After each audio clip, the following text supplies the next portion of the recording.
Good day folks, Sean here from Air Photography. So DJI has recently launched their brand new small wearable point of view camera, the Osmo Nano, and I wanted to do a series of comparison videos against some similar cameras in the category, the Go3S, the Go Ultra, and of course the OG, the DJI Action 2. Now instead of doing them all in one video, which would make the video quite long and actually probably a little hard to follow, I'm going to break it down and just compare it to one camera at a time. And that way, if you're curious about a comparison against a specific camera, you can watch that specific video. So to start out, we're going to be comparing it to the Go3S by Insta360. Now, I know some people might say right away that that's not really a fair comparison as the Go S is over a year old. But in my opinion, it's probably the fairest comparison. And that's based on price for people who are looking to get the most bang for their buck. The Go Ultra is their newest camera, their newest wearable camera, but it's actually quite expensive. Even when we take a look at the Go3S, it's over a year old, and it's still more money than the DJI Osmo Nano. Now, according to the manufacturer's websites, the Go3S comes in at about $389, and the DJI Osmo Nano comes in at $339. Now, that's for the 128 gigabyte version of both models. If you need to spend even less money, you want something that's even a little bit more value, you can pick up the 64 gigabyte version of the Osmo Nano for $309. Now that's based here in Canada in US pricing. Of course, the pricing will be different depending on if there's any promotions running and the country in which you live. So at the end of the day, the Osmo Nano is a really good value, and it's even more affordable than something like the Go3S that's over a year old. So now we're going to compare some of the physical attributes of both cameras. Both cameras are small, lightweight, compact, and easily mountable. When it comes to the overall dimensions, they're shaped a little bit differently, so it's kind of hard to really do a fair comparison. The Nano is a little bit thinner, it's a little bit narrower, but it is a little bit taller. However, if you want to utilize the front-facing screen of the Go3S, you can see there that the overall footprint does become a little bit bigger. Now, the weight of the cameras when used in conjunction with their docks are pretty similar. It's 126 grams for the Nano and 134 grams for the Go3S. Now, if we take a look at just the camera modules, that's where we'll notice a little bit of difference when it comes to size and weight. You can see that the Osmo Nano is a little bit larger. When it comes to weight, the Go3S comes in at 39 grams and the DJI Osmo Nano comes in at 51 grams. Now, that's according to my scales. Both camera modules are extremely durable, and both camera modules have replaceable lens covers. On top of that, both of these cameras are capable of using ND filters. Now, both cameras are capable of using a front-facing screen. They do it a little bit differently. With the Go3S, you have to fold the screen out, and then it can be mounted, and you'll be able to get a front-facing view of what you're filming, which is great for vlogging. And then you fold it in if you're going to be filming out in front of you. With the DJI Osmo Nano, you can see our front-facing screen is attached, and we can reverse it depending on which direction we're filming. So if we're filming out in front of us, we have the screen facing like that. Or we can flip it around if we're going to be doing some vlogging. Both methods work well, so that's going to boil down to personal preference. Now, both of these docks can be used as a remote, and both will give you a live preview of what the camera is filming when the camera is detached. Now, it might be hard to tell on camera there, but the screen on the Insta360 Go3S is ever so slightly bigger. However, one thing to note is that the screen on the Go3S is LCD, whereas the screen on the Osmo Nano is OLED, so you are going to have a higher quality preview. The DJI Osmo Nano also has the bonus feature of having a built-in memory card right in the dock. And we're going to talk a little bit more about that coming up here in a minute. Now, both cameras support magnetic mounting.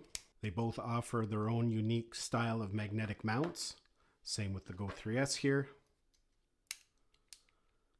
However, in my opinion, and this is just my opinion, I do prefer the magnetic mounts for the DJI cameras. And the nice thing about them is that they're completely universal with all their cameras. So magnetic mounts for the Action 5, Action 4, their new 360 camera, they're all interchangeable and they'll all work with all of their cameras. So that can be really important, especially if you own multiple cameras. All the different mounts are going to work from camera to camera. But that's not the same with the Go3S. It actually has its very own specific magnetic mount. So this will not work with their action camera series, the Ace series. In fact, it doesn't even work with the new Go Ultra. They changed the magnetic mounting again. So if you buy a bunch of magnetic mounts and accessories for the Go3S, it's the only camera you can use it with. You can't purchase these and then one of their action cameras and interchange back and forth. So that's a really big drawback in my opinion. I really like that DJI has made their magnetic mounts compatible with all of their cameras. So that's a basic comparison of some of the attributes of each camera. Now let's get into the functionality and the capabilities. The DJI Osmo Nano has a larger sensor, a 1/1.3 inch sensor, and that's compared to a 1/2.3 inch sensor of the Insta360 Go3S. And that'll make a big difference when you're filming in low lit scenarios or any time when the lighting conditions are not ideal. That larger sensor is going to help preserve detail. In fact, they actually have a low light mode built right into the Osmo Nano. There is no low light mode built into the Go3S. So if you're filming at night in dark scenarios, you're going to get much better footage from your Osmo Nano. The max resolutions of the Insta360 Go3S is 4K at 30 frames per second. And if you're filming in slow motion, it can only do a max resolution of 2.7K at 100 frames per second. Whereas the DJI Osmo Nano can do 4K at 60 frames per second. And if you're filming in slow motion, you can do 4K at 120 frames per second. So you do get much better slow motion capabilities on your DJI Osmo Nano. Now, when it comes to audio capabilities of these cameras, there is a big difference.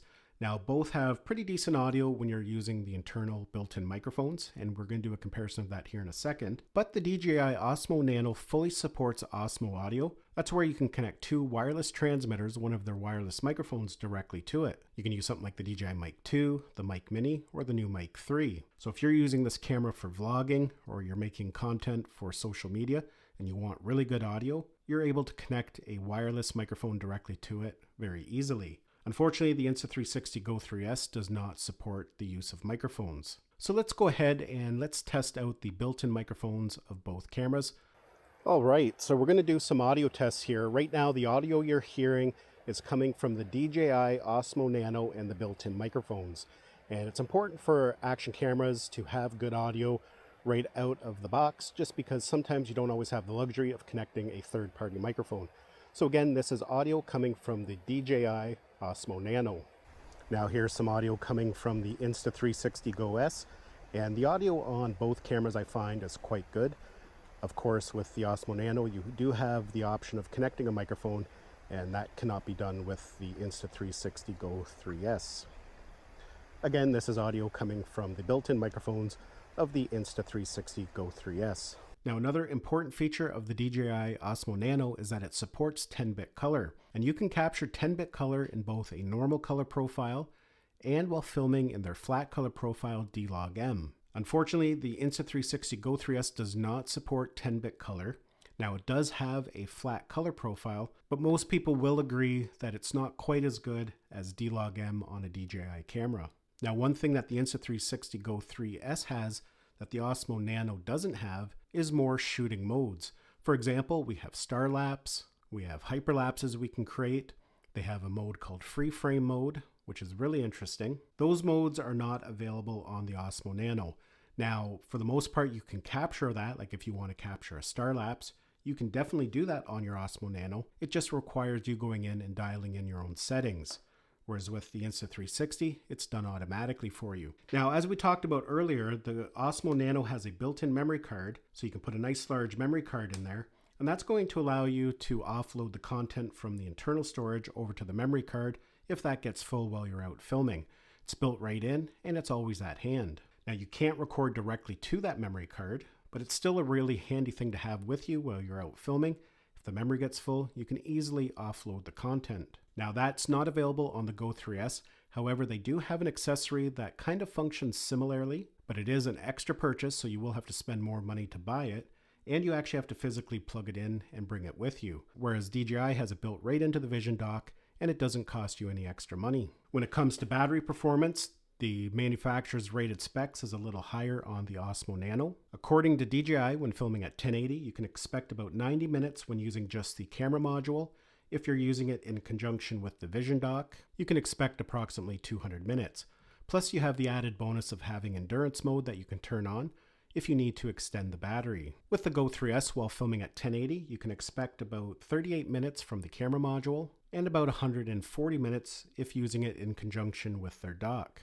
Now at this point, I'm going to play some side-by-side footage from each camera, and that way you can get a good feel of what each camera is capable of.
Now at the end of the day, they're both good cameras, so it's going to boil down to personal preference and what features are most important to you. But in my opinion, dollar for dollar, you're going to get better performance and better capability from your DJI Osmo Nano. Now as mentioned, we're going to do a comparison against the Ultra.